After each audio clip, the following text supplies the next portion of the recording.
Me da mucho gusto en este momento poder entrar directamente a las redes sociales, internet, live stream, YouTube, etcétera, etcétera, con esta conferencia, el rechazo de la verdad. En el Evangelio de Juan, capítulo 18, versículo 33 al versículo 38, encontramos el encuentro de Jesucristo con un gobernador.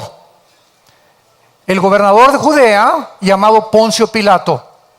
Y Cristo está a punto de ser llevado a una cruz. Pero la conversación que vamos a escuchar en este momento entre este político gobernante y Jesucristo, el Hijo de Dios, es por demás profunda y es una verdad que nos va a mostrar de qué manera realmente el mundo desconoce el propio sentido de nuestras vidas, la razón y el propósito por el cual vivimos. Y Cristo, con una respuesta, puede darnos en esta mañana lo que nosotros anhelamos con todo el corazón.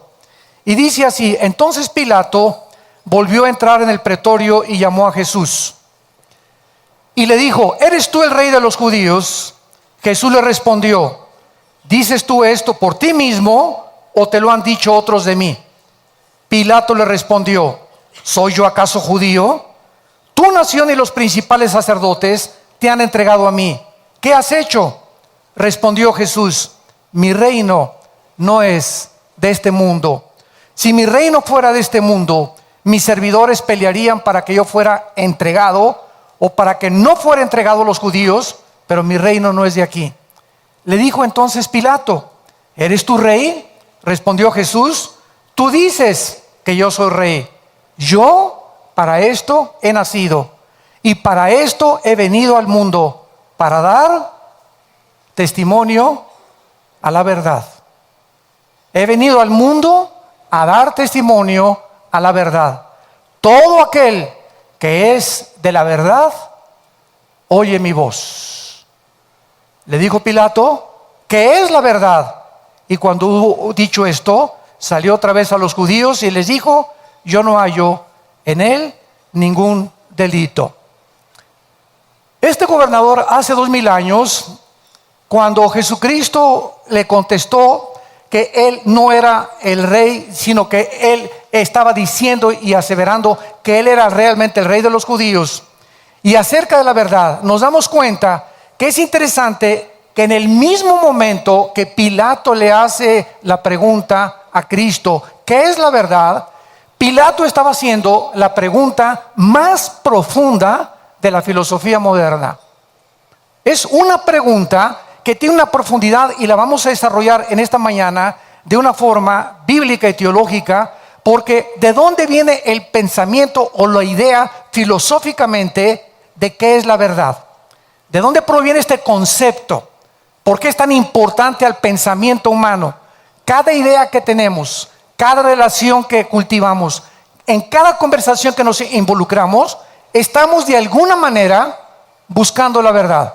¿Será esta persona que se dice mi amiga realmente, será verdad que es mi amigo? ¿Con la que me casé, será verdad que es la persona que Dios tiene para mi vida? ¿Y será verdad que esta casa que acabo de comprar es realmente la casa que necesitamos? ¿Cuál es la verdad de tantas filosofías? ¿Cuál es la verdad de tantas religiones? ¿O acaso, como han concluido los ateos del siglo XXI, no existe la verdad absoluta? Todo es relativo. Tu verdad es tu verdad, mi verdad es mi verdad. No podemos tener ningún absoluto porque todo es absolutamente relativo. Una de las realidades más básicas e innegables, universales del pensamiento, es la absoluta necesidad que el mundo tiene actualmente de la verdad, porque es la pregunta más importante, enfatizo, filosófica, que se puede hacer. Vamos a iniciar en esta mañana esta conferencia tratando de definir etimológicamente la palabra verdad. La palabra verdad viene del hebreo emuná, con E de Enrique, emuná, y del griego aletheia. Y escuchen lo que dice la definición bíblica o teológica de la verdad. La verdad conlleva la idea de fidelidad, firmeza, consistencia, inmutabilidad y certeza. Estas dos palabras realmente significan la realidad en contraste con lo temporal. En otras palabras, vivimos en un mundo temporal. Todo absolutamente a nuestro alrededor es pasajero, todo se va a acabar. Lo afirma la ley de la entropía física, que todo tiene un desgaste, de acuerdo a la segunda ley de la termodinámica. Todo se acaba, todo se echa a perder. El motor de tu carro, tu casa, todo se despinta. Estamos envejeciendo. El sol pierde millones de toneladas masa. Entonces, si nosotros queremos abordar el tema de la verdad, no podemos nosotros más que enfrentarnos con una imposibilidad al darnos cuenta que la verdad, escuchen con mucha atención, no la podemos nosotros definir. Porque todo es absolutamente pasajero y temporal y transitorio. Y precisamente el sentido etimológico conlleva la definición de inmutabilidad. O sea, para concluir, la verdad es algo que no puede estar sujeto a cambio. Lo puedes apuntar. La verdad es algo que no puede cambiar, que tiene que ser consistente, firme, estable, inmutable, fiel. Y eso no lo vamos a encontrar en este mundo. Y por causa de esta definición, que precisamente la verdad tiene que provenir fuera de nosotros, Jesucristo baja al mundo hace 2000 años para decirnos: yo soy el camino, yo soy la verdad y yo soy la vida eterna. En otras palabras, cuando Pilato le pregunta a Jesucristo ¿qué es la verdad?, Cristo no le contesta, porque la verdad es una persona. Y esta persona se llama Jesús de Nazaret. Y en él están encerrados todos los tesoros de la sabiduría y del conocimiento humano.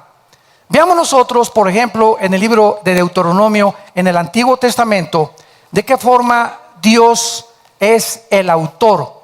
Él es el determinador, el origen, el gobernador, el árbitro, el patrón y el juez y el final de la verdad. Dice el versículo 4: Él es la roca cuya obra es perfecta, porque todos sus caminos son rectitud. Dios de verdad y sin ninguna iniquidad en él, es justo y es recto. Cuando Jesús dijo yo soy la verdad, Jesús estaba haciendo la aseveración profunda acerca de que él era Dios. Porque no puede haber una verdad fuera de Dios.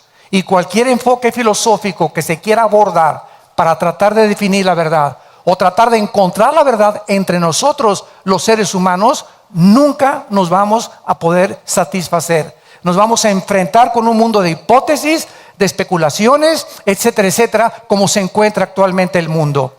Jesús enseñó también en Juan 17:17 que la Biblia es la verdad. Santifícalos en tu palabra, la Biblia es la verdad. Este libro, damas y caballeros, que tengo en estos momentos en mis manos, es el primer libro que se escribió y se tradujo del original al latín por el monje Jerónimo. El primer libro en haber sido impreso en la imprenta de Gutenberg. El libro más vendido, más controversial, el libro que contiene los orígenes de los lenguajes del matrimonio, de qué es la familia, del sexo, de los gobiernos, arqueologías, genética, física, química, poesía, literatura. Aquí se encuentran los registros más antiguos de todas las disciplinas académicas que el mundo está enfrentando. Y al mismo tiempo es el libro más atacado y más controvertido. ¿Por qué? Qué interesante, porque es el único libro que contiene la verdad. Y el hombre, el ser humano, tú y yo, antes de enfrentarnos a Dios, éramos enemigos de la verdad.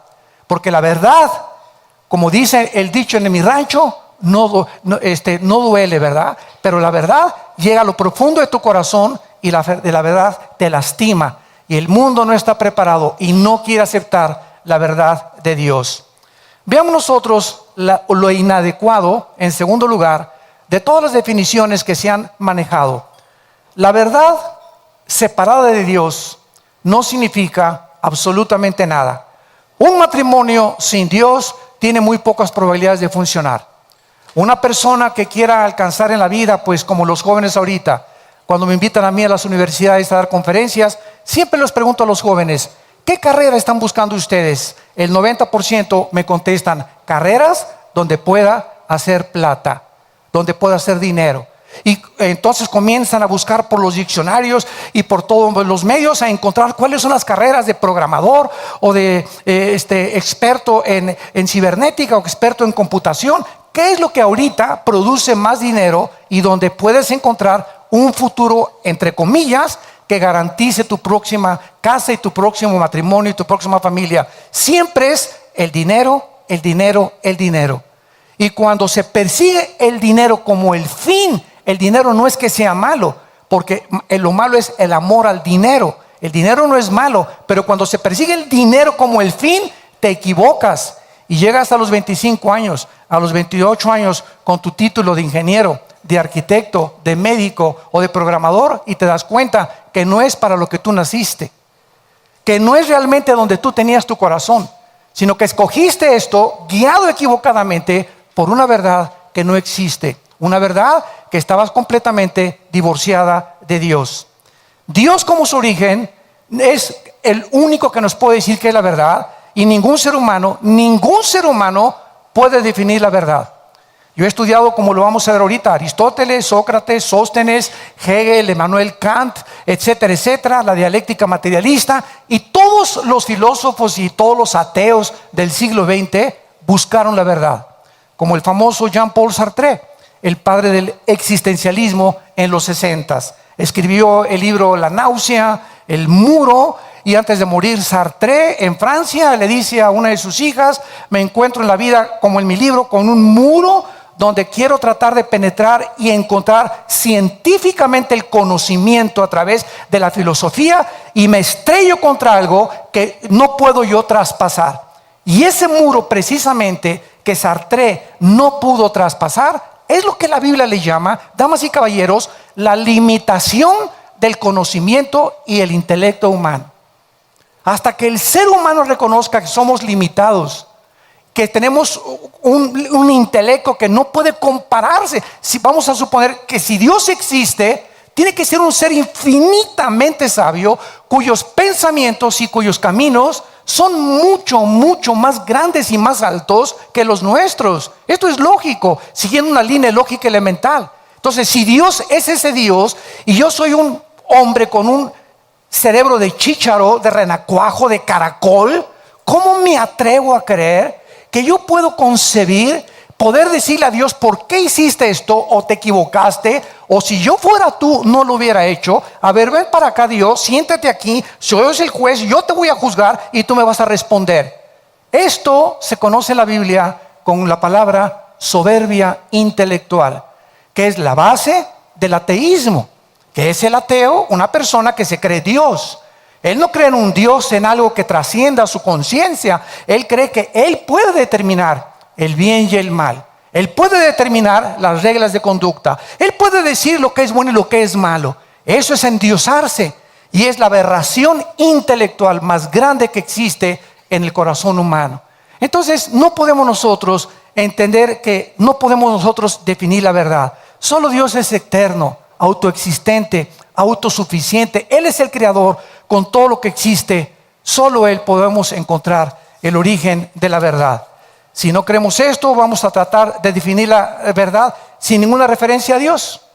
Y vamos a tratar de buscar en las escuelas de filosofía. Yo he estado aquí en la facultad, en la UNAM de filosofía, teniendo debates con estudiantes y estamos tratando de encontrar, a ver, cuál es tu verdad o cómo puedes definir la verdad. Nos enfrentaremos con la necesidad de un absoluto universal. No podemos, insisto durante toda la conferencia, tratar de encontrar la verdad fuera de la realidad eterna de Dios. Así es como la Biblia bosqueja, escuchen ustedes, el deterioro del carácter y del pensamiento humano. En el libro de Job, que es el libro más antiguo de la Biblia junto con el libro de Génesis, capítulo 37, encontramos a un hombre hace 4.500, 5.000 años aproximadamente, que fue despojado de todas sus propiedades y fue despojado de su familia. Ahora sí, como dicen muchos, lo peor que le pudo haber sucedido es que le dejaran a la esposa. Pero sin embargo, cuando venimos a la Biblia y comenzamos a estudiar el carácter de Dios y comenzamos a entender la verdad de los pensamientos de Dios, todo cobra sentido y propósito. Y comenzamos a poder entender realmente por qué las cosas son como son y por qué suceden como suceden. Y ya no nos erigimos como dioses, ni demandamos justicia a ese Dios que si tú eres esto, ¿por qué permites aquello? Que es la teodicea teológica, después podemos abordar. Pero tenemos que entender esto, la limitación que nosotros tenemos. Muy bien, durante más de un año Job no entendió por qué, si él era un hombre bueno, era temeroso de Dios, era un hombre que buscaba a Dios con todo su corazón, de repente pierde su ganado, de repente pierde a sus hijos, de repente él se queda en la pobreza total y todavía aún más le viene una enfermedad de la punta de la cabeza a la punta de los pies. En ese momento Dios nos deja este testimonio en la Biblia, porque cualquiera de nosotros que comienza a racionalizar y a tratar de comprender, si mira, tú tienes diabetes y ya te estás quejando contra Dios, te duele la cabeza y te estás quejando contra Dios. Ahora imagínate que perdieras todo y que tuvieras una enfermedad de la cabeza a los pies. Sería una buena oportunidad y una causa justificable para poder tratar de debatir a Dios. Sin embargo, este hombre Job, a través de todo el libro, se enfrenta con tres amigos que se acercan a su vida, filósofos. Y estos tres le comienzan a decir: no, mira, Job, tú tienes este problema y perdiste todo porque hay pecado en tu vida. Entonces Job ha tratado durante todo el libro de racionalizar. ¿Por qué si soy bueno me pasan cosas malas? ¿Por qué si soy bueno me pasan cosas malas? ¿Por qué si me acabo de convertir a Cristo de repente me chocaron mi carro? ¿Por qué si soy bueno mi hija todavía es una rebelde y todavía no se convierte? ¿Por qué si he decidido abrir estudios en mi casa de la Biblia, el primera semana antes de que los abriera ya comenzaron los pleitos entre yo y mi esposo? Tuvimos un problema con la hija, precisamente porque la Biblia nos coloca en un mundo en el cual estamos ocupados nosotros en resistir a un mundo invisible que nos rodea de maldad.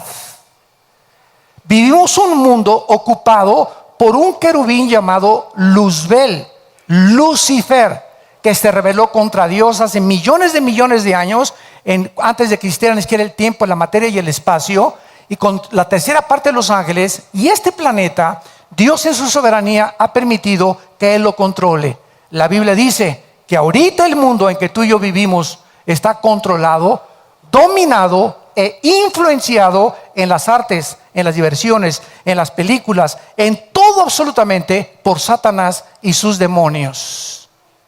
Y cuando Cristo viene al mundo hace 2000 años, si tú lees los 4 evangelios, inmediatamente Cristo desata la guerra contra criaturas invisibles que estaban dentro de personas que no sabían, creían que era epilepsia, creían que era problemas mentales, creían que era psicosis, o era un psicópata, o un esquizofrénico, o un paranoico, lo que la psiquiatría y la psicología califica ahorita como desvíos o problemas mentales. Y Cristo los atribuye, los problemas que desquician la mente, a problemas de criaturas espirituales invisibles que Él llamó demonios.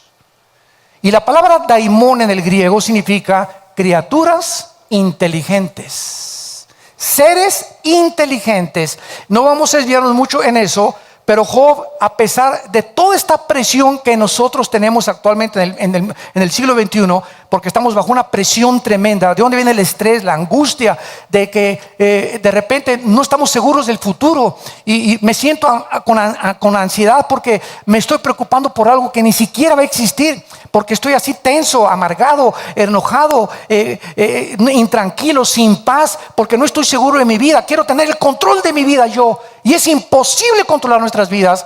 El estrés viene cuando la puerta se la abres, cuando crees que tú estás al control y se lo has quitado a Dios. En el momento en el que tú crees que tú tienes el control de tu vida, le abres la puerta al estrés. Y se te olvida que hay un Dios que tiene control de nuestras vidas. Vengan a mí todos ustedes los que están trabajados y cargados, dijo Jesucristo, que yo los haré descansar. Si tú traes ahorita una carga que no puedes llevar y que te sientes que esa carga está desvaneciéndote y está devastando completamente tu vida emocional, es porque no la tiene Jesucristo. Porque Él dijo, mi yugo es fácil y ligera mi carga. Así que si hay alguna persona que me escucha que tiene problemas, que ha llegado a la desesperación y a la angustia, es porque tú los quieres cargar y tú los quieres solucionar. Y estás muy equivocado. Se llama incredulidad. No crees a las promesas de Dios. Por nada estén afanados. No te afanes por tu comida, ¿qué vas a comer mañana? No te afanes por tu vestido, no te afanes por tu renta. Déjamelo a mí, dice el Señor. Busca mi reino primeramente y todas las demás cosas te las daré. Ese es el secreto de la vida que Jesucristo nos viene a revelar. Tenemos una relación con Dios, busquemos a Dios y la relación mediante su Hijo Jesucristo y dejemos que Dios, probémoslo, experimentémoslo en nuestra propia vida. Él tiene cuidado de nosotros. Nunca te dejaré, dice el Señor, nunca te abandonaré, nunca dejaré que te hundas. Te haré que tú llegues al otro lado de la orilla. Te amo con todo mi corazón. Ve la cruz. En esa cruz Dios nos muestra su amor, su infinito amor y el cuidado que Él quiere tener por nosotros. Pero nosotros le hemos rechazado y hemos querido que nosotros tenemos la sabiduría y la verdad para poder solucionar nuestros problemas. Hace aproximadamente 500 años, los filósofos Sócrates, Platón y Aristóteles comenzaron a considerar el problema de la verdad. Pero antes de eso, Job ya había tratado, antes que los filósofos griegos, y en el capítulo 37 de Job, versículo 19 al 20, Job se enfrenta finalmente a su vida con Dios. Y escuchen ustedes esta filosofía de hace 4500 años. ¿Cómo me ha ayudado a mí? Y esto fue una de las cosas que me hicieron a mí venir a Jesucristo. Antes de que yo fuera cristiano, era filósofo y era ateo y comunista y marxista y el Che Guevara, una revolución social. Necesitamos cambiar el idealismo de los jóvenes, etcétera, etcétera, y filosofías orientales y el budismo zen y todas las filosofías que hay buscando por todos lados la verdad, ¿qué es lo que le puede dar sentido a mi vida? Y en toda esta búsqueda insaciable llegué a encontrar en la Biblia las respuestas que mi alma y tu alma están buscando desesperadamente para que tengamos paz en el corazón. Y dice el libro de Job 37, 19 al 20, muéstranos lo que hemos de decir, porque nosotros no podemos ordenar las ideas a causa de las tinieblas. Por más que un ser humano trate de entender qué es lo que pasa en el mundo, el origen del universo, quiénes somos, a dónde nos dirigimos, por más que le des vueltas y vueltas y vueltas y vueltas, a través del método científico nunca lo vas a encontrar. ¿Por qué? Porque la ciencia tiene que ser demostrada. Si no es demostrable, no es científico. Nadie supo cómo se creó el universo. Entonces especulamos, teorizamos, pues una explosión y el Big Bang, etcétera, etcétera. Pero no nos damos cuenta que jamás llegaremos al origen de las cosas porque no estuvimos ahí. Nadie te podrá decir quién eres, porque el único que te lo puede decir es el que te creó. Dicen en un cuento que venía un hombre en Estados Unidos en una carcachita y se le descompone la carcacha y le abre el cofre y metió las manos y se llenó de aceite, cables y todo, y no podía arreglar el carro. Y en eso pasó otra persona en una limusín, muy bien vestido, con su sombrerito, y le preguntó: ¿qué te pasa, muchacho? Pues este coche no sé por qué no camina y estoy aquí hecho un desastre, tengo 3 horas tratando de arreglarlo. Entonces el señor, elegantemente vestido, le dijo: ¿me permites? Súbete al carro y cuando yo te diga prendes el switch. Entonces agarró 2 cables, 3 y que prende el carro. Y el muchacho le preguntó: oiga, ¿cómo le hizo usted para arreglar este problema en 2 minutos cuando yo llevo 3 horas? Y esta persona le contestó: mi nombre es Henry Ford, yo hice el carro.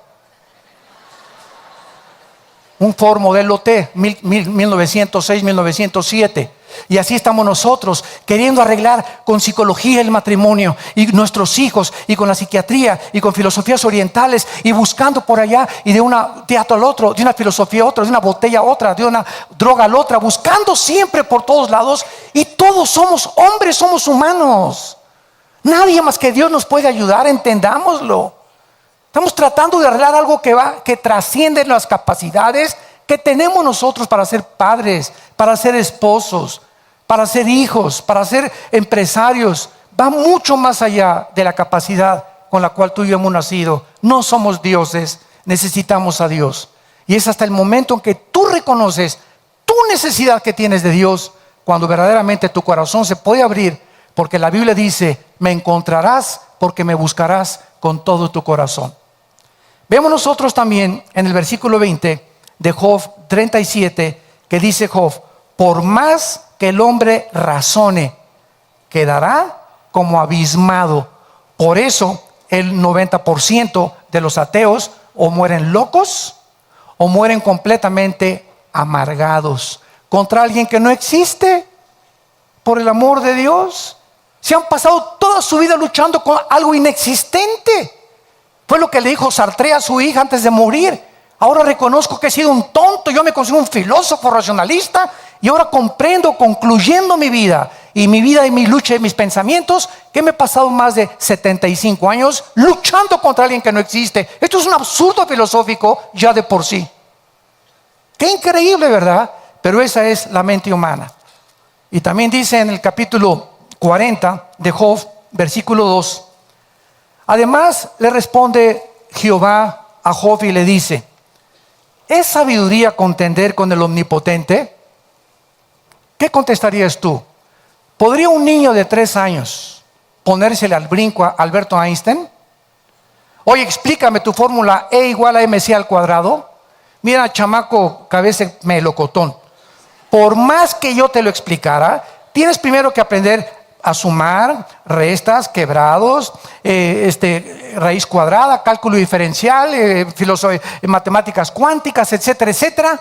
Entonces, ¿cómo es posible que nosotros, con lo limitado que somos, tratemos de contender, de encontrar en nosotros mismos o en hombres como nosotros mismos la respuesta a las preguntas más profundas de la conciencia humana? Y por eso la humanidad es una humanidad como Friedrich Nietzsche, el alemán que influyó el nazismo, el comunismo, el fascismo y el evolucionismo. Bueno, más bien, él fue influido por Carlos Darwin. Nietzsche acabó en un psiquiátrico como homosexual a los 50 y tantos años de edad. El que había escrito Dios está muerto no pudo más que enfrentarse con un muro, como dijo Sartre, y chocar contra algo donde no podemos en nosotros mismos, a través de ningún método filosófico ni científico, encontrar la verdad absoluta de Dios. René Descartes, en el siglo XVII, comenzó, vamos a ver 3 o 4 filósofos como un ejemplo de lo que ellos concluyeron de la verdad. Descartes comenzó a especular sobre la cuestión cómo obtener el verdadero conocimiento. Esta rama de la filosofía se conoce como la epistemología, que es la búsqueda o el estudio del conocimiento y la manera como percibimos todos la verdad. Porque como somos seres temporales, ¿se acuerdan la base donde partimos? La verdad es inmutable. Y como nosotros no somos inmutables, estamos sujetos a cambios emocionales, a cambios químicos, a cambios físicos, a cambios neurológicos, etcétera, etcétera. No podemos mantenernos en un solo nivel. Entonces las verdades cambian. Lo que era verdad hace 50 años, ahora no es verdad. Un ejemplo rápido: Plutón, el planeta, hace 30 años era considerado planeta. Y aparece de repente, compras un libro de astronomía a principios del siglo XXI y encuentras que Plutón ya no, disculpe, nos equivocamos, no tiene las características para un planeta. En 1948, Jacques Cousteau, el gran oceanógrafo francés, metió un aparato al mar y apunta en su bitácora: el sonido no se transmite dentro del mar. Y en 1954, 15 años después, se inventa un dispositivo mucho más moderno, comprobando que hasta las langostas tienen comunicación. Lo que era verdad Antes, ahora ya no es verdad, porque no hay una verdad absoluta en el mundo que vivimos. Si Dios no es el origen de esa verdad. Entonces Descartes fue un racionalista creyendo, escuchen esto, Descartes creyó que la verdad sería conocida mediante la razón. Y cuando Descartes tuvo un ejemplo de una persona que le preguntó, ¿por qué fumas? La persona le contestó, pues porque me gusta. Y no sabes qué te hace daño el cigarro, la faringe, las encías, la tráquea, los pulmones, los pulmones. ¿No sabes el daño que te hace el cigarro? Sí. Entonces, ¿por qué lo haces? No, chepo. Pues porque me gusta. O sea, mi razón me dice, y los cigarros lo dicen, este producto es nocivo para su salud. Lo anuncian ya las fábricas. Y nosotros sabemos racionalmente que es malo. Entonces, ¿es la razón la que nos gobierna o las pasiones? No es verdad, se equivocó Descartes y lo descubrió, que es la razón la que gobierna al ser humano. Es las pasiones las que nos gobiernan. Una persona con razón dice, la familia es el tesoro más grande que Dios nos ha dado. Voy a luchar por mi esposa, no importa que se ponga gorda o que no se ponga gorda, o mi esposo que esté pelón, que no esté pelón, pero es el matrimonio en el cual nosotros tenemos que luchar a nuestros hijos. Esto es lo que la razón nos dice.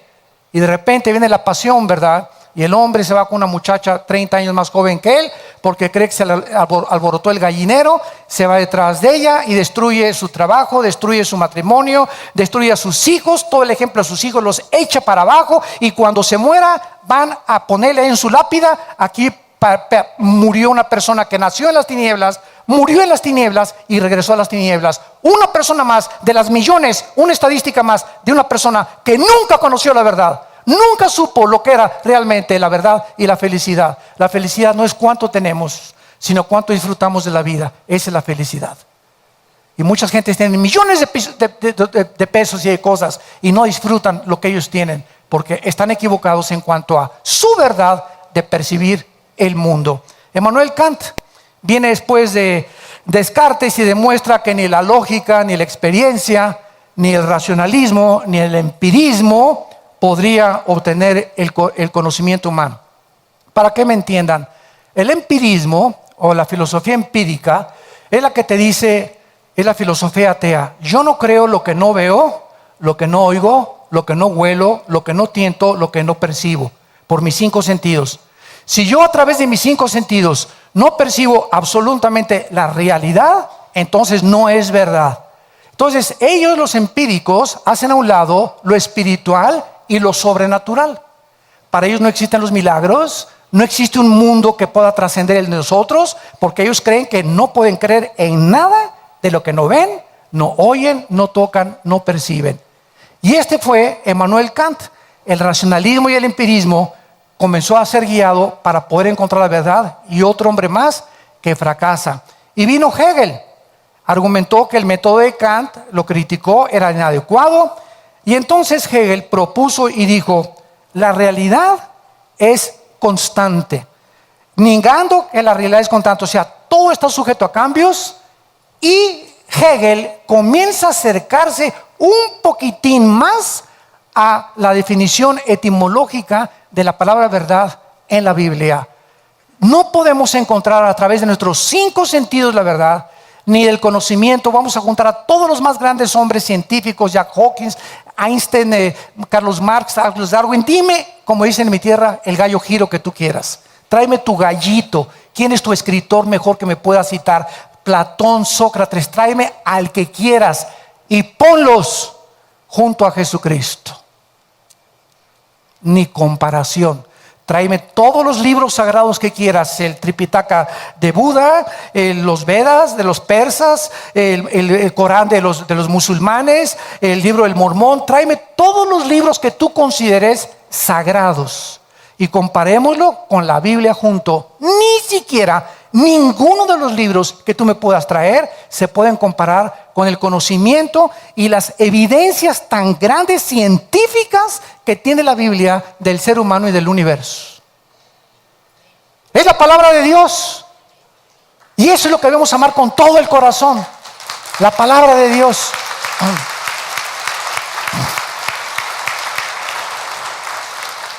¿Cuál es la lección más valiosa para la humanidad que tiene que ser aprendida de la filosofía? Es que es imposible, tratemos de aprender esto, amantes de la filosofía, es imposible tratar de darle sentido a la verdad sin reconocer a Dios como el punto de partida.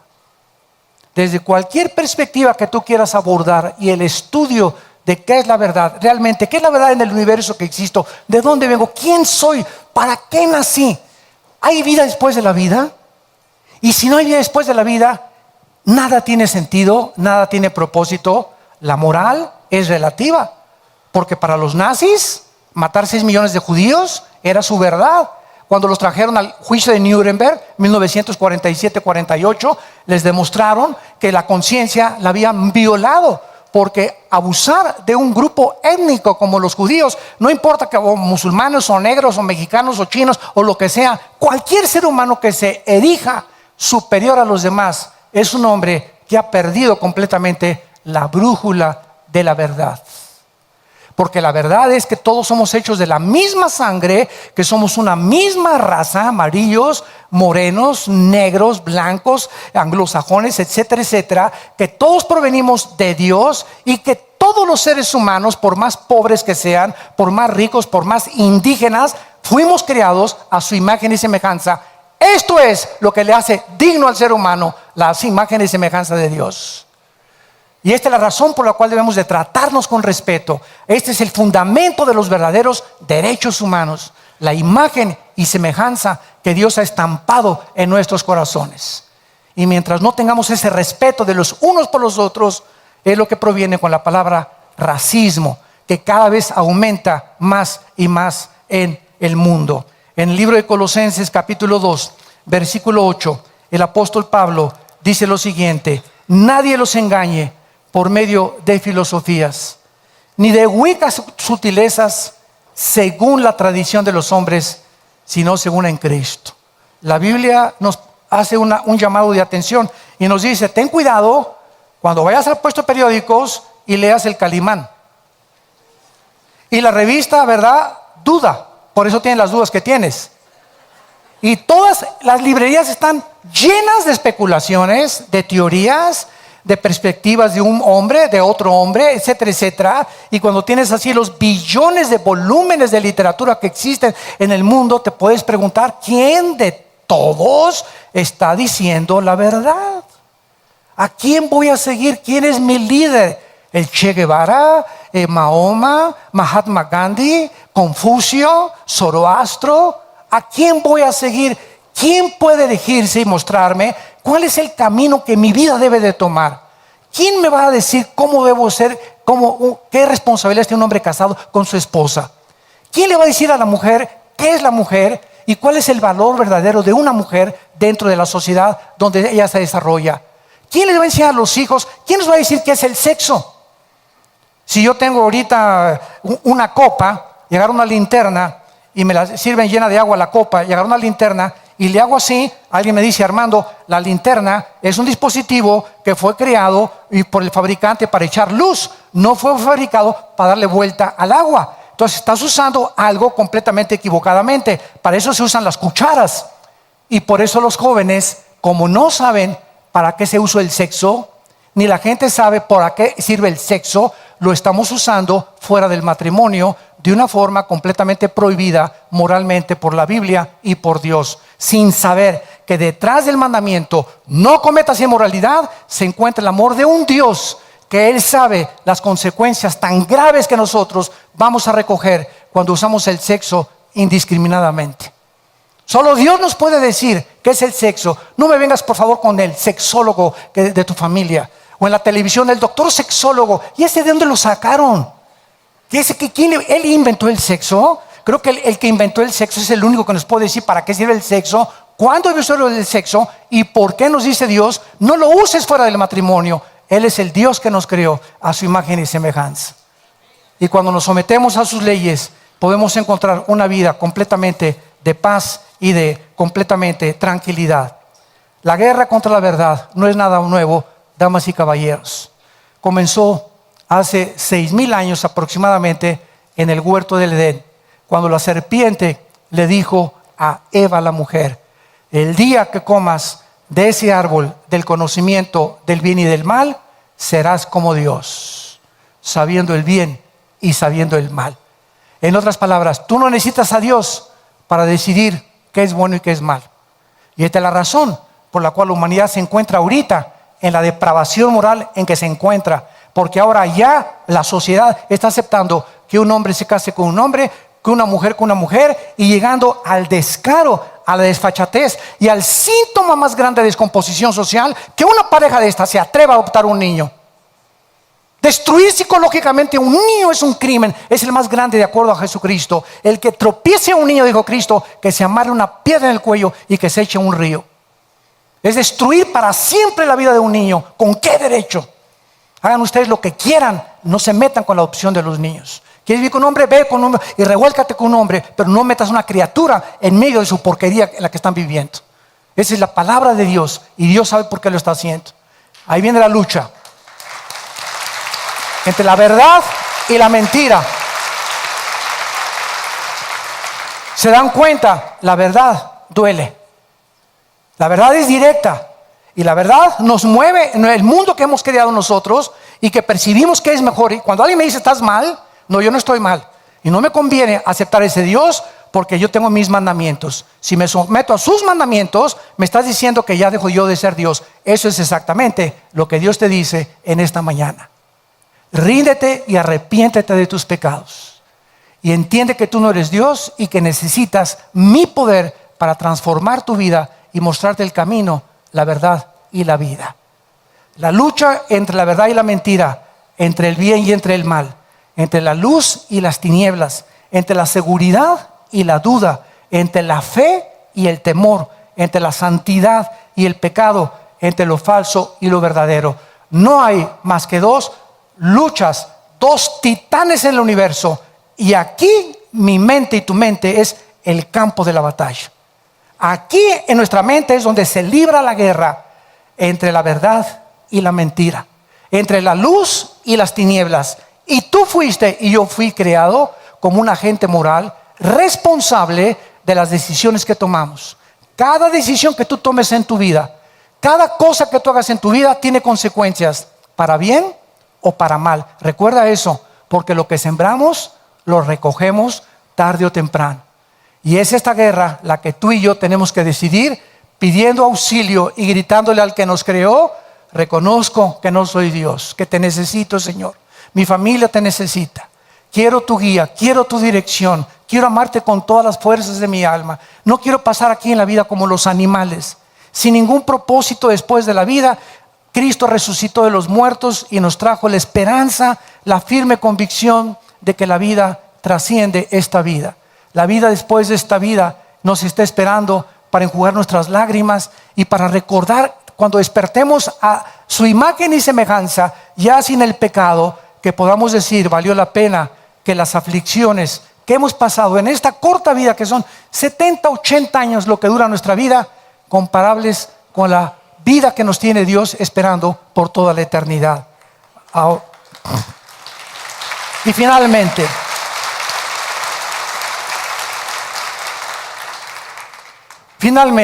este es, damas y caballeros, el mensaje que el mundo necesita. Es el mensaje que necesitan los políticos. Yo el otro día le decía a mi esposa: si tan solo los gobiernos entendieran la necesidad que tan grande que tienen de la iglesia. Porque el gobierno no puede cambiar el corazón de los hombres. El gobierno está establecido por Dios, los gobiernos civiles, para frenar el mal a través de castigos, cárceles, etcétera, etcétera. Pero la iglesia, el mensaje que tiene la iglesia es el único que cambia el corazón humano. Y cuando el gobierno entiende esto, que la iglesia tuviéramos más libertades de predicar el evangelio más abiertamente, los ciudadanos pagarían sus taxes, sus impuestos, serían mejores padres, habría menos delincuencia, etcétera, etcétera, porque es lo que finalmente cambia al hombre. Tú encierras a alguien 30, 40 años en una prisión y son centros y escuelas del crimen. Nunca jamás se ha rehabilitado nadie dentro de una prisión. En la Biblia no existen las prisiones. Existían las ciudades de refugio, porque es el mensaje del evangelio el que transforma el corazón. Y cuando predicamos el evangelio y la gente cambia, el gobierno trabaja libremente. ¿Por qué? Porque los ciudadanos estamos haciendo todo lo posible para que nuestro México lindo y querido, y Honduras o Guatemala o lo que sea, puedan surgir del estancamiento a donde nos hemos estancado por causa del pecado, de la corrupción, de la maldad, y porque nos hemos erigido como dioses. Ese es nuestro mensaje. De tal manera amó Dios al mundo, que ha dado a su Hijo unigénito, para que cualquiera de ustedes que en Él crea no se pierda, mas tenga la vida eterna. Dios cuelga a su Hijo en una cruz y le permite que le pongan espinas y clavos en sus manos, y hecho un guiñapo humano. Era irreconocible. Dice en Isaías 52, 53 que Cristo en la cruz era irreconocible. Su madre, la Virgen María, al pie de la cruz, no lo podía ni siquiera reconocer, que no tenía ya los tejidos subcutáneos, era sangre por todos lados, latigazos por todos lados, y en este estado de agonía, Él grita todavía y le dice a su Padre: perdónalos, porque no saben lo que están haciendo. Y Él está hablando de los romanos, que eran simplemente siervos del Imperio Romano. Ellos no sabían quién era el Hijo de Dios. Y así hay mucha gente que no sabe quién Él es, el Cristo. Y nuestra misión es al mundo, comenzamos con nuestra familia, con nuestros hijos, con nuestros familiares, darles este mensaje de esperanza, este mensaje de poder, que tú no tienes por qué vivir una vida miserable, de estrés, de ansiedad, de amargura, de culpa, de condenación. Porque ninguna condenación ni culpa hay el que ha sido lavado con la sangre del Hijo de Dios. Y tú en esta mañana puedes ser lavado con esa sangre y aceptar a Cristo como tu Salvador. Somos embajadores de Cristo y estamos llamando al mundo que se reconcilien con Dios. Yo te digo en esta mañana: arrepiéntete de tus pecados, por cuanto Dios, el Dios de la Biblia, ha establecido un día cuando tú mueras y cuando yo muera, donde va a juzgarte de todo lo que hiciste y de todo lo que yo hice. Cuando yo esté en ese juicio de Dios, podré ver la cruz y Dios me dirá: tú aceptaste lo que mi Hijo hizo por ti, estás perdonado, no hay condenación para tu vida. Pero todos aquellos que rechazaron este mensaje, la verdad, dijo Cristo en Juan capítulo 3, esta es la condenación, que la luz vino al mundo, como ahorita estamos siendo iluminados por la verdad, pero los hombres amaron más las tinieblas, porque sus obras eran malas. Es como mineros que se caen en una mina y durante 3 semanas no han visto la luz. Imagínate que de repente se abre un hoyito arriba y entra un rayo de luz. Cualquier persona que voltea allá adentro, los mineros, y vean la luz, se quedan ciegos, porque su retina se había acostumbrado a la oscuridad. Él necesita que la luz comience poco a poco a iluminarlo, pero no verla directamente. Por eso nadie puede ver a Dios. Nos dejaría ciegos espiritual e intelectualmente.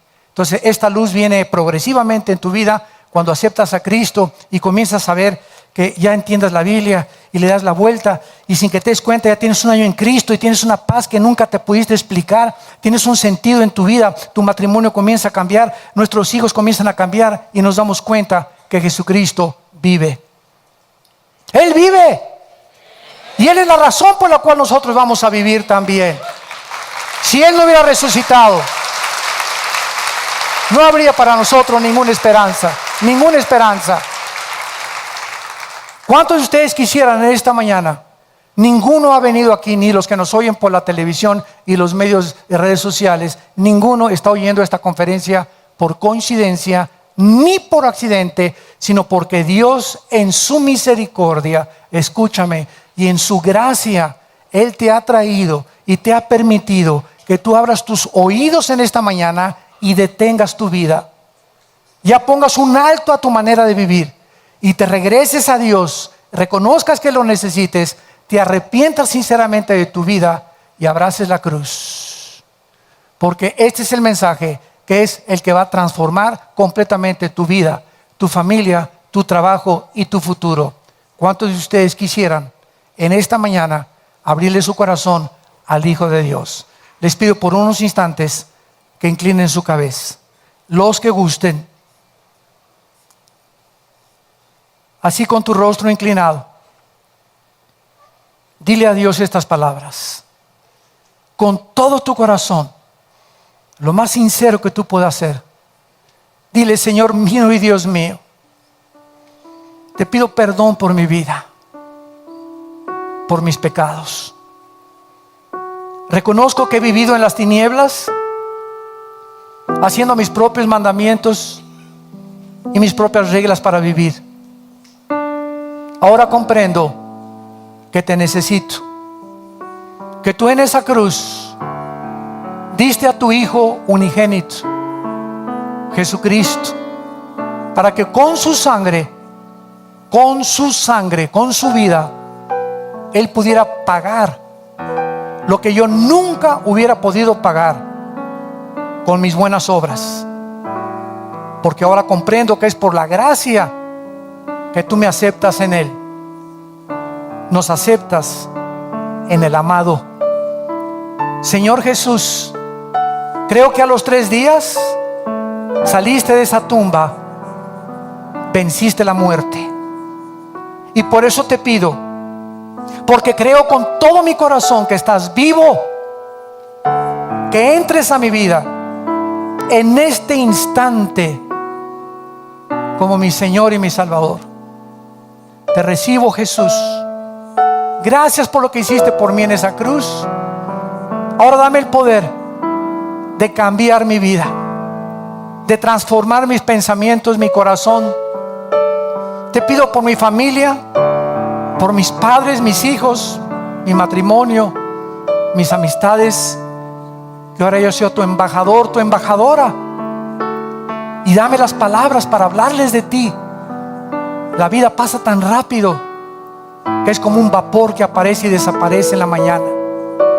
Gracias, Señor, por haberme aceptado en tu Hijo Jesucristo, en quien te doy las gracias, porque ahora ya nunca temeré, porque nunca me dejarás, nunca me abandonarás, nunca dejarás que me hunda, y estarás conmigo para ayudarme a llegar a la otra orilla, a la otra vida, donde Jesús me estará esperando para abrazarme y secar mis lágrimas. Bendito Jesús. Amén. Gracias a Dios por este libro. Gracias a Dios por este libro. Gracias a Dios por la Biblia. Gracias, Señor, por este libro. Gracias, Señor, gracias. Gracias por este libro. Es el mapa del viajero y la brújula que necesitamos en un barco. Un capitán en un barco no puede navegar sin saber cuál es el norte, el sur, el este, el occidente. Un piloto arriba en un avión a 30,000 metros de altura no puede saber si va así, va hasta, necesita instrumentos. Y así estamos los seres humanos. Necesitamos un mapa y Dios nos lo dejó. Y cuando tú descubres el mapa, tu vida comienza a ir al camino que es Jesucristo, la verdad y la vida. Todos ustedes que en esta mañana por primera vez hicieron esta oración invitando a Cristo a sus vidas, nos gustaría felicitarlos y bendecirlos. Y si tú en esta mañana hiciste esta oración por primera vez, ahí desde tu lugar les pido que se pongan de pie. Párense los que hicieron esta oración por primera vez, invitando a Cristo a sus vidas. Mira cuánta gente. Gracias a Dios. Que Dios los bendiga. Gracias, que Dios los bendiga. Gracias, gracias a ella también. Gracias, Señor, por estas almas. Gracias, que Dios te bendiga. Gracias, gracias, que Dios la bendiga. Qué lindo ver en esta mañana, ver matrimonios agarrados de la mano, los dos parándose, diciéndole: Dios, te necesitamos, invitando a Cristo. Gracias por todos los matrimonios que esta mañana se han levantado juntos de la mano para recibir al Señor. Gracias por todos los jóvenes que han venido a Cristo esta mañana. Dichosos sean todos ustedes, porque ustedes verán a Dios. Dichosos los que lloran, porque van a recibir consuelo. Dichosos los misericordiosos, porque ustedes tienen compasión de la gente. Y dichosos seas cuando te persigan por causa de llamarte cristiano. No te amilanes ni te amedrentes, porque es un símbolo de que el Espíritu Santo está en tu vida. Que tengan mucha paz y gracias por acompañarnos.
Bueno, pues vamos a continuar con la segunda parte de esta conferencia, la milagrosa existencia de Israel.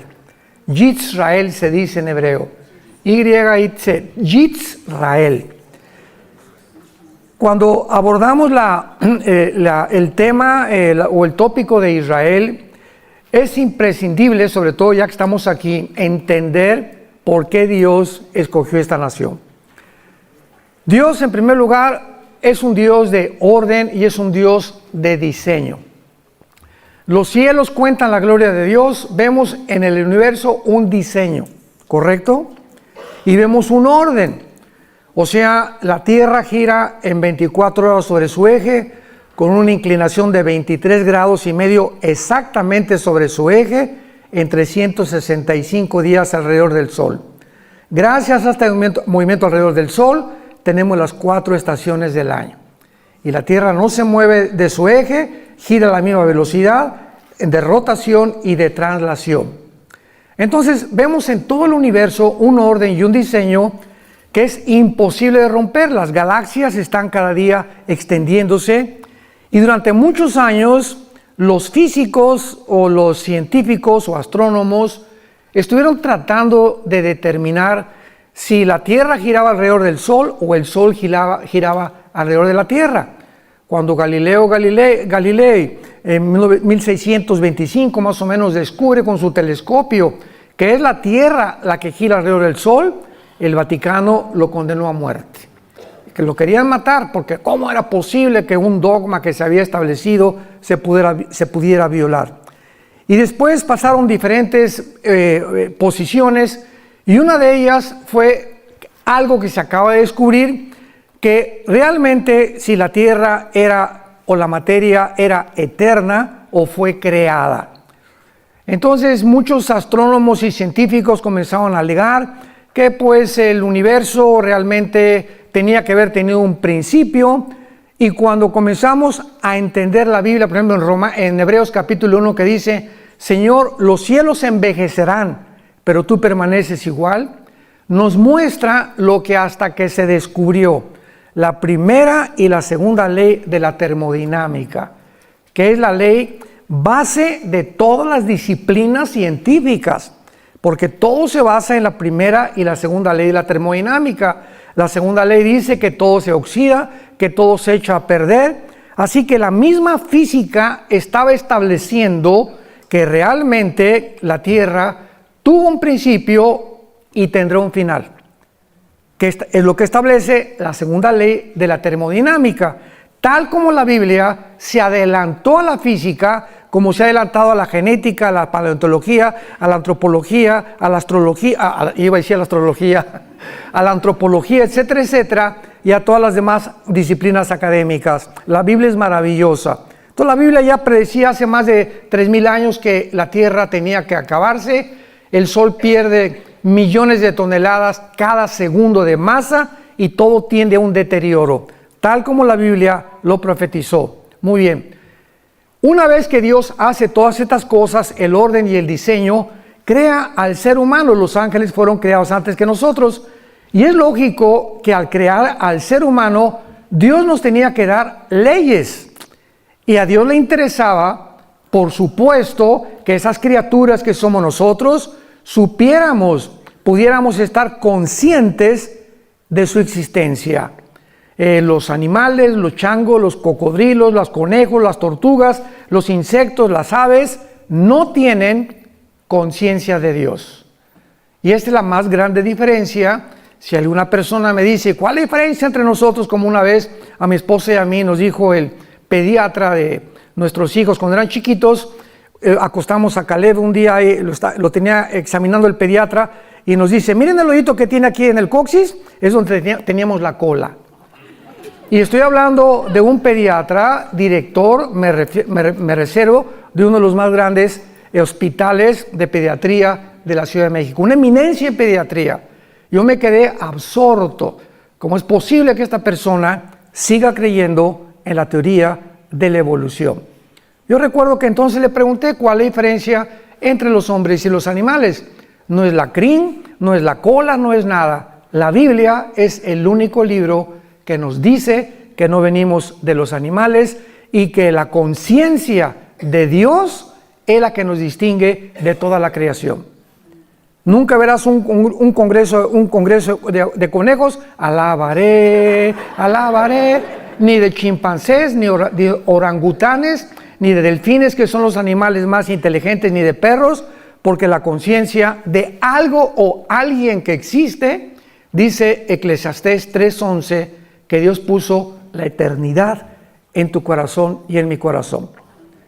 No ha existido una sola tribu, una sola civilización, jamás en la historia, que no haya adorado a algo o a alguien. Como dijo una vez el doctor Sigmund Freud, el hombre es un ser humano religioso y completamente equivocado, porque Dios no puede ser adorado más que a través de la mente y no del espíritu. De alguna manera, él reconoció que el hombre es una persona incorregiblemente religiosa.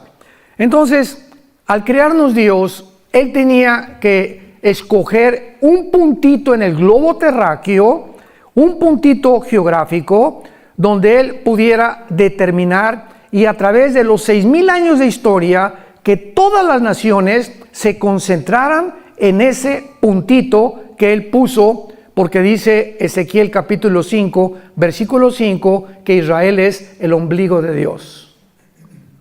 Esa palabra hebrea que dice es el centro, y la palabra en el hebreo ombligo, es el centro de Dios. Así lo escogió Dios. ¿Y por qué no México? Porque no le dio la gana a Dios. ¿Y por qué no Guatemala? ¿Y por qué no España? Y si no, los alemanes hubieran dicho, ¿y por qué no los ingleses?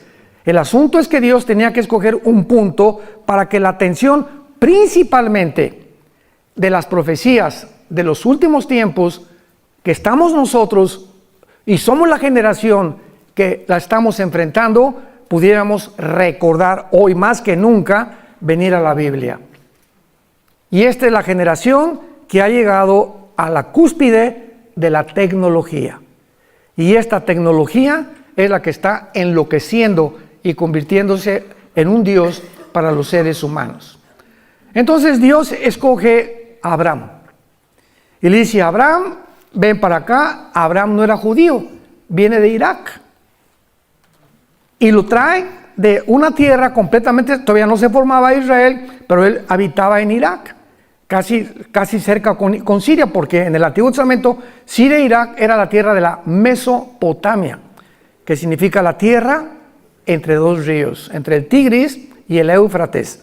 Entonces viene Abraham, Dios le hace la promesa a Abraham, y de Abraham viene Isaac, viene Jacob, vienen las 12 tribus de Israel, de las 12 tribus viene la tribu de Judá, de donde nacería Jesucristo el Mesías. Entonces Dios comienza a establecer, ¿qué cosa? Un orden, un diseño secuencial, cronológico, para poder ordenar la historia. Y los cristianos venimos a la Biblia y encontramos en la Biblia este orden cronológico, secuencial, histórico, y conforme la historia va avanzando, descubrimos que simplemente la Biblia se adelanta a la historia. La Biblia es la historia escrita por adelantado, para que nosotros comprobemos que solo Dios lo pudo hacer. Es imposible que el ser humano haya podido determinar desde el principio las leyes de la genética. Génesis 1, 11 y 12. Las semillas tendrán su semilla y se reproducirán de acuerdo a su género y especie.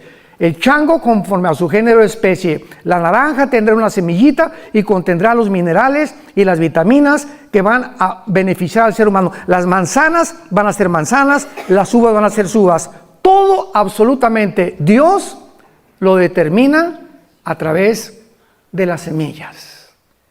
El esperma del ser humano no puede mezclarse con un chango, ni tampoco un hombre con un hombre, ni una mujer con una mujer. Todo está establecido en el orden de Dios. Llegamos al siglo XXI, la tecnología nos enloquece y nos atrevemos a tratar de decir que hay más de dos géneros, que ya es la locura, y es la psicopatía, como habíamos mencionado anoche.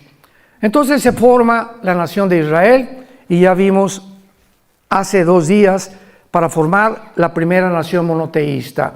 Todas las tribus que habían alrededor de Israel eran paganas, idólatras, llenas de ocultismo, adoraban a Satanás o a Baal sin que ellos supieran, a Astoret, a Astaratis y a todos estos ídolos que dice la Biblia, detrás de ellos se encontraban demonios. Entonces Dios escoge una nación para que a través de ellos venga el Mesías, y a través de todas las generaciones llegamos a Lucas y llegamos a Mateo, encontramos algo completamente excepcional en la historia de la heráldica del ser humano. ¿Qué cosa es? ¿Tú te acuerdas quién es tu la abuela? Ahora saben lo que acaban de descubrir dentro de la genética, que genéticamente tú puedes decir, bueno, pues porque mi esposo y yo no hicimos un examen que mandamos salir o no sé qué cosa, y nos dijeron que teníamos mezcla de qué y de qué y qué nacionalidad. Pero se está descubriendo que no puedes llegar a más de 5 o 6 generaciones, porque tal vez octava o décima generación tenías otra ascendencia completamente diferente, porque hasta antes de la 7ª o 8ª generación, genéticamente es imposible ya deducir de dónde vienes tú, o sea, tu origen realmente. El único ser humano al que se le puede trazar su genealogía desde el principio de la creación es a Jesucristo. Que está la generación desde Abraham, para darnos cuenta en Lucas y en Mateo, hijo de tal, hijo de tal, hijo de tal, y termina María y termina siendo la madre del Mesías. Entonces, cuando Jesús apareciera, él tenía que tener credenciales y él tenía que demostrar al mundo que él era el Mesías. Y cualquier persona que quisiera investigar, historiador o geólogo o antropólogo, la historia y la ascendencia de Jesucristo, la podía encontrar. Es la única persona que se le puede trazar la genealogía desde Abraham. Y lo hizo Dios a propósito para que entendiéramos que a través de esa nación que es Israel, era el único pueblo monoteísta. Y por eso hizo que expulsaran a todos los cananeos, porque se mezcló la genética de los ángeles. Quisieron pervertir la genética en el capítulo 6 del Génesis, produjeron una raza híbrida. Fue el primer intento de Satanás de mezclar el esperma con otro esperma, una semilla con otra semilla, prohibido por las leyes de la genética de Dios. Tú no puedes mezclar un caballo con una burra porque nace una mula y la mula es híbrida. Ya no se puede reproducir porque violó las leyes de la genética de Dios, que hasta 1954 se descubrieron. Hasta 1954. Por el doctor Crick y Watson, premios Nobel de Medicina. Muy bien. En segundo lugar, lo vimos también, pues Dios es el legislador de la moral. ¿Quién puede decir que es bueno o que es malo? Menos en el tiempo que hemos llegado. Precisamente por ignorar las leyes de la Biblia, se inventan más géneros. Y nada más hay 2 géneros. Y ya cerrando la Biblia, la biología nos dice que somos macho y hembra, varón y hembra, por el cromosoma Y y por el cromosoma 2X de las mujeres. Y el momento que el esperma de mi papá fertilizó el óvulo de mamá, en el momento de la fertilización, los 23 cromosomas de mi padre y los 23 cromosomas de mi madre forman un cigote de 46 cromosomas, y en ese momento de la fertilización somos hombre o mujer. Desde la fertilización está determinado el sexo que tú y yo íbamos a hacer. Esto es impresionante. Y ya esta información del cigote, ¿verdad? Ya dice, tú vas a ser hígado, tu páncreas, tu sistema nervioso, tu corazón, tu piel. Imaginémonos el mecanismo y la inteligencia que existe dentro de una célula. Y tenemos billones de células, todos los seres humanos, conteniendo una información inteligente. Si yo voy en la playa y me encuentro un papel que dice, Chencho, te quiero, te callites y no me recogites. Bueno, este papel no lo escribieron los caracoles, ni los delfines, ni los changos, porque hay una comunicación inteligente, llámale como le quieras llamar. Pero aquí Chencho le está diciendo a su chencha que por qué se cayó, etcétera, etcétera. Esto no fue creado por las arenas de la playa. Entonces inmediatamente deduzco que esto lo escribió un ser humano. Y cuando te metes al microscopio electrónico y descubres que en cada célula de las billones que tenemos existe un código genético con información por el amor de Dios. José María y el burrito que los acompaña, como decimos. Aquí tiene que haber alguien que pudo en el input, o sea, poner dentro de las células una información. Y esa información inteligente no fue accidental, ni se formó de la noche a la mañana. Tiene que haber alguien detrás de eso. Dios entonces nos da las leyes morales. Amarás a tu mujer, no robarás, no fornicarás, no desearás lo que tu prójimo tiene, me amarás con todo mi corazón, etcétera, etcétera. Los 10 mandamientos. Ahí están mis leyes morales, representan mi santidad. Yo soy un Dios santo. Si tú respetas mis mandamientos, te voy a bendecir. Y te irá bien en la vida, en todo lo que hagas. Si yo les dijera ahorita a todos ustedes, ¿quién quiere ser feliz? Solamente un loco diría, no, yo no quiero ser feliz. ¿Quién quiere tener paz? ¿Quién quiere que le vaya bien en la vida? Todo el mundo levantaría su mano. La segunda pregunta que te haría sería, ¿quieres pagar el precio? ¿Cuál es? Ser santo en toda tu manera de vivir. Y cuando hablo de la santidad, hablo del corazón, no de la boca para afuera. Porque Dios conoce las intenciones, lo que pensamos y los deseos que tenemos en el alma. Así que cuando nosotros comenzamos a entender ¿qué es el temor de Dios? El temor de Dios es la conciencia que Dios las 24 horas del día me observa. Sus párpados ven, sus ojos examinan a los hijos de los hombres. Él sabe lo que tú estás pensando ahorita, con qué soñaste, con qué te levantaste, cuando vas en tu carro, todo absolutamente Dios toma nota. Y conforme pasan 3 semanas, Pancho Pantera, yo tenía un plan para él y quería que subiera el siguiente escalón de mi conocimiento. Pancho Pantera se va a tener que esperar 3 meses porque lo tengo que traer primero a hacerlo entender que que sigue en desobediencia, va a seguir retrasando su desarrollo espiritual y las bendiciones que tengo para él. El pueblo judío, ¿cuántos esperó? 40 años en el desierto. 40, porque no entendieron.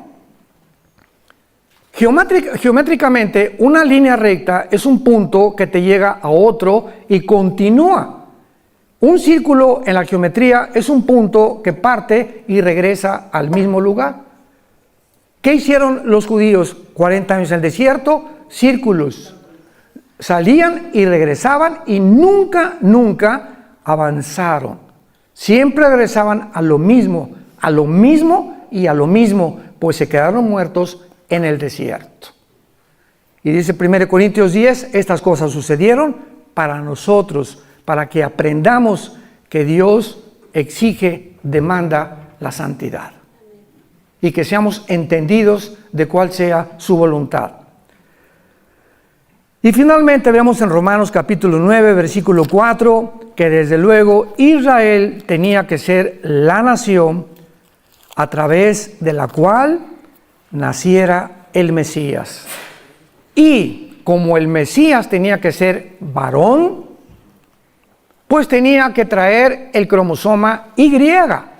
¿Me van siguiendo? No el X de las mujeres. Entonces, cuando visita el ángel Gabriel a María y le dice, vas a ser mamá, dice María, pues José y yo ni a Cancún nos hemos ido, ni la luna de miel, y me van a acusar de adúltera, y va a pagar un precio altísimo a María de embarazarse sin estar casada. Y a José igual, imaginémonos nada más, José amanece con la pancita, María, oye, ¿qué pasó? ¿El lechero pasó por aquí? ¿O qué fue lo que sucedió? ¿No? El ángel también le dice a José, el santo ser que va a nacer va a ser llamado Jesús, que significa, o en Yeshua en hebreo, el Salvador. Entonces, José no podía poner el cromosoma Y en el óvulo de María. José no podía fertilizar el óvulo de María porque el pecado se transmite genéticamente. ¿A través de qué? A través de la sangre. Dice la Biblia, te permito todo menos comer sangre. ¿Cuál misterio tenía la sangre? ¿Y por qué sería la sangre de Cristo la que nos limpiara? Porque la sangre representa la vida. Levítico 11:17, cuando Jesús derramó su sangre, derramó su vida. Dice Levítico 11:17, porque la vida de la carne está en la sangre. Apunta esto. La palabra vida en Levítico 11:17, si no me equivoco, es la palabra nepej, que se escribe nepesh en el hebreo, que es la traducción que se usa para designar el alma humana. El alma se encuentra en la sangre. El espíritu lo da Dios en el momento del nacimiento. Pero el alma se transmite de generación en generación. Si tú tuviste una abuela bruja hace cierta cantidad de años y se muere la abuela bruja de la familia Pancholín, para poner otro nombre que no vayan a asustarse, entonces el espíritu que estaba en el espíritu de tu abuela va a buscar el hijos de tu abuela que tengan la tendencia del ocultismo y la brujería para perpetuar, se llaman espíritus familiares, para perpetuar la brujería en esa familia. Y en esa familia puede haber personas que comiencen a tener disque fenómenos telepáticos o presencias extrañas en su vida, o que lean las cartas, o como un judío hace algunos años que fue a México, que doblaba a distancia cucharitas y hacía que se detuviera el reloj, supuestamente con poderes que no existen más que a través de demonios en la mente humana, haciéndonos creer que somos superhombres y que somos diferentes a los demás seres humanos. Entonces, cuando estudiamos profundamente la Biblia, podemos entender tantas cosas que suceden a nuestro alrededor. Ahora, muy bien, el milagro más grande por lo cual nació Israel en el 48, porque recordamos que en el Antiguo Testamento Dios le dijo a Israel, adiós, no me van a volver a ver hasta que yo regrese. Y entre mi ida cuando ascienda al cielo, Oseas 5 y Oseas 6 del 1 al 2, me voy a ir y van a pasar 2 días, que son 2000 años, cuando ustedes, le está hablando a los judíos, me digan Baruch Hashem Adonai Elohim, bendito el que viene en el nombre del Señor. Van a pasar 2000 años, desde que yo me vaya hasta que yo regrese. Entonces, en este periodo de 2000 años, Dios forma otra entidad, que son la que la mayor parte de los judíos no entienden. También muchos guías que tenemos no entienden esto todavía. Que ayer me preguntaron, oye, pero ¿por qué si Jesús es judío, no siguen ustedes las fiestas judías? ¿Por qué no hacen por qué no adoran el sábado? ¿Por qué? Porque la iglesia no es Israel. La iglesia es otra entidad que no existía en el Antiguo Testamento. En el Antiguo Testamento el Espíritu Santo al Kodosh bajaba sobre Sansón y le daba fuerzas a Sansón, el Espíritu Santo se iba y Sansón era como cualquier hombre normal. Venía sobre David el Espíritu Santo y escribió el Salmo 22. Dios mío, ¿por qué me has desamparado? Jugaron sobre mis ropas fuertes, mi corazón fue como la cera. Estaba David escribiendo la crucifixión 1000 años antes de que Cristo naciera. Casi 3000 años antes de que Cristo naciera, por la inspiración del Espíritu Santo. Isaías 53, he dado mis manos y mis pies, sobre mi ropa echaron suertes, etcétera, etcétera. Isaías estaba escribiendo 700 años antes de la crucifixión de Jesucristo. Viene la iglesia, que no es Israel, y entonces el Espíritu Santo baja de manera diferente a como operó en la administración, en la economía, o se conoce como la dispensación de la ley. Y ahora el Espíritu Santo baja sobre la nueva entidad que se llama la iglesia. La palabra iglesia viene del griego de una raíz y de una palabra, si lo quieres apuntar, ek, que es un prefijo que significa fuera, iglesia, que se llama llamados. Entonces, eclesia significa los llamados fuera, porque somos llamados fuera espiritualmente del mundo. Entonces el Espíritu Santo viene sobre nosotros, entra sobre nosotros y nos sella.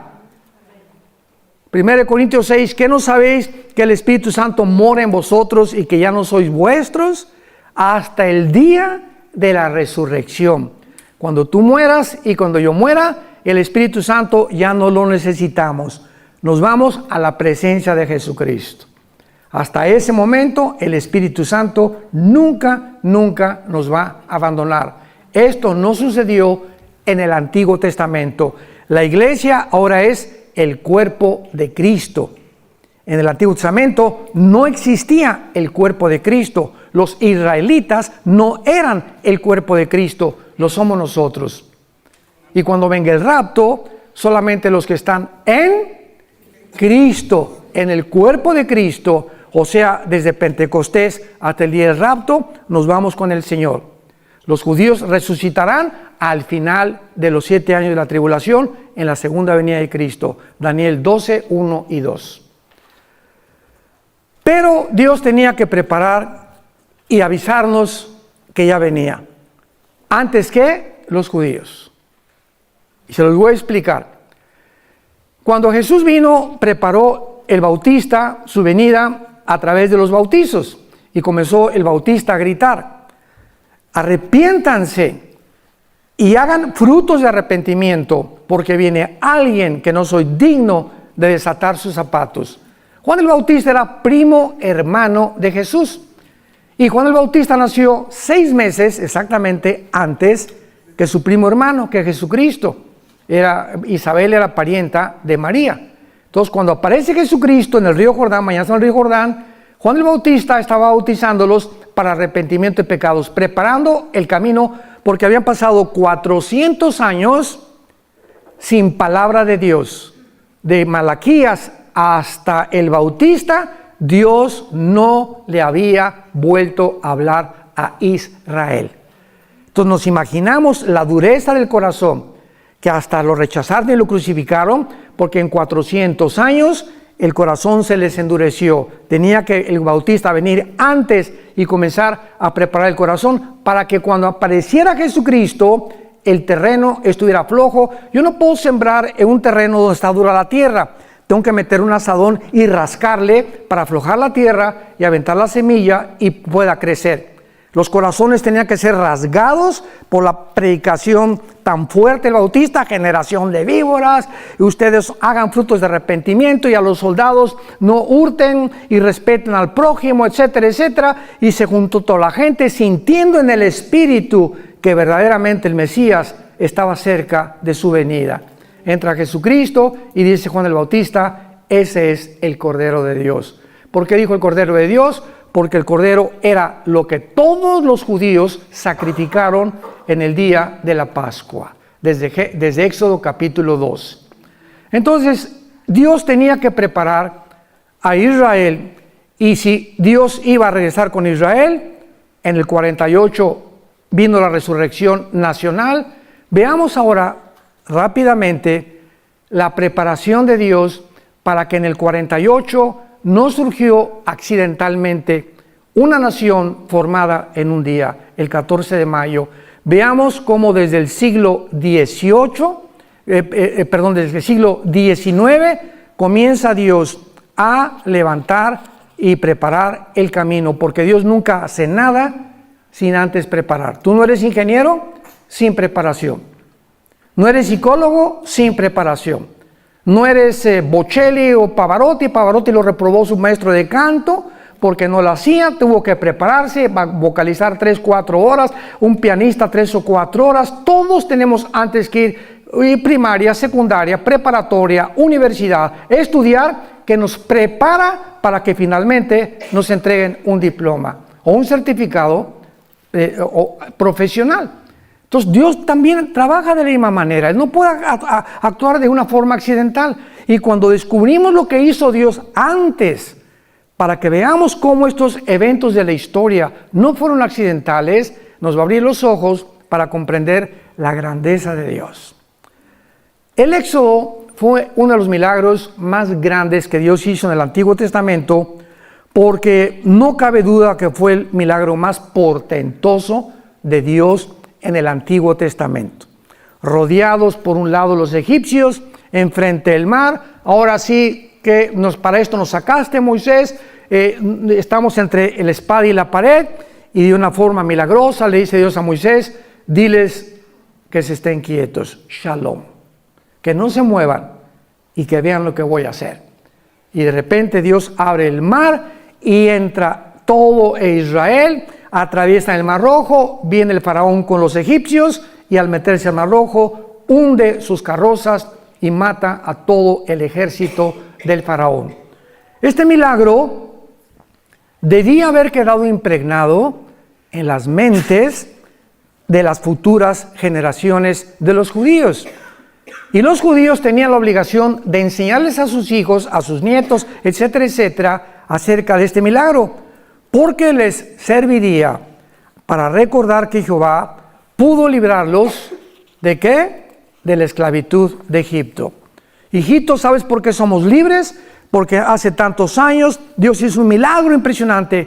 ¿Qué, abuelito? Abrió el mar, de veras, sí, lo abrió de lado a lado y nuestros padres lo atravesaron. Sin embargo, se había profetizado que este milagro no iba a compararse con un milagro muchísimo más grande que la apertura del Mar Rojo. Veamos esto en Jeremías capítulo 23, versículos del 7 al 8. Porque para que Israel volviera a nacer, Dios tendría que seguir realizando muchos más milagros que nada más dividir el Mar Rojo.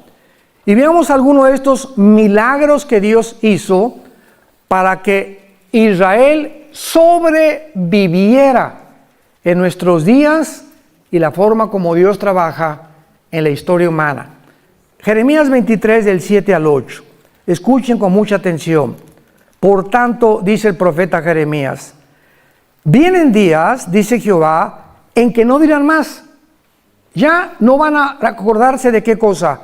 Vive Jehová que hizo subir a los hijos de Israel de la tierra de Egipto. Vendría un tiempo, dice Dios, en que ya no van a mencionar el Mar Rojo como el más grande milagro que yo realicé, sino vive Jehová que hizo subir y trajo la descendencia de la casa de Israel de tierra del norte y de todas las tierras donde yo los había echado, y habitarán en su tierra. Dios profetiza que habría un milagro, el más grande que se presenció en el siglo XX, cuando Israel, después de casi 1900 de exilio en la diáspora, regresaran a su tierra. Y Dios considera el 14 de mayo de 1948 lo siguiente para nosotros, la iglesia. Pasaron casi 2000 años, en 1800 vino la época de las misiones, el evangelismo, 1920, D.L. Moody, Billy Graham, otros predicadores, millones de personas fueron salvadas y la iglesia iba caminando. Sí, ganamos a miles de personas, millones de personas caminando en el mundo. Israel ya, olvídate, la iglesia tomó el lugar de Israel. Se llama la teología del reemplazo, que es una herejía, y comenzó a predicarse en las iglesias cristianas que ya Dios se había olvidado de Israel, que la iglesia tomaba el lugar de Israel y que Dios ya no tomaba en cuenta a Israel. Y de repente, ¡boom!, volteamos los ojos. Regresaron a su tierra. ¿Cómo? Sí. ¿Qué significa esto? Que Dios no se ha olvidado de Israel. y que si está cumpliendo con aquel pueblo apóstata que lo abandonó, que lo crucificó y regresa a Dios a decirnos, no he acabado con ustedes, a ellos los comienza a sacudir también, y la iglesia, para que abramos los ojos desde el 48 y sepamos que ha comenzado la cuenta regresiva de nosotros. Las profecías de los últimos tiempos no podían cumplirse si Israel no regresara. Si Israel no regresaba, ¿quién iba a construir el templo? La Biblia menciona que va a haber una reconstrucción del tercer templo de los judíos. Si Israel no regresaba, ¿a quién va a perseguir el anticristo? Si Israel no regresaba, ¿cómo podían cumplirse todas las profecías que Dios le hizo a Abraham, Isaac y Jacob, Jeremías, Malaquías, Zacarías, etcétera, etcétera? Entonces era necesario que Israel regresara a su tierra para que comenzaran a cumplirse las profecías de los últimos tiempos. Charit en el hebreo, los finales días o los finales tiempos, y todo el libro de Daniel. Capítulo 2, capítulo 5, capítulo 7, capítulo 8, capítulo 10, 11 y 12 de Daniel, todas las menciones que se hacen de las profecías de Daniel y las visiones de Daniel, todas se relacionan con el final de Israel en los últimos tiempos, y la señal más grande es cuando regresaron en el 48. Ahora, muy bien, ¿cómo comenzó Dios a preparar el camino para que resucitara Israel en 1948? Número 1, vean ustedes en el libro de Esdras, en el Antiguo Testamento, la forma como trabaja Dios. Vamos a comenzar desde el Antiguo Testamento, cómo Dios trabaja, para que entendamos cómo comenzó a trabajar con un judío llamado Teodoro Herzl en el año 1800. Dice Esdras capítulo 1, versículo 1. Esta revelación es increíble.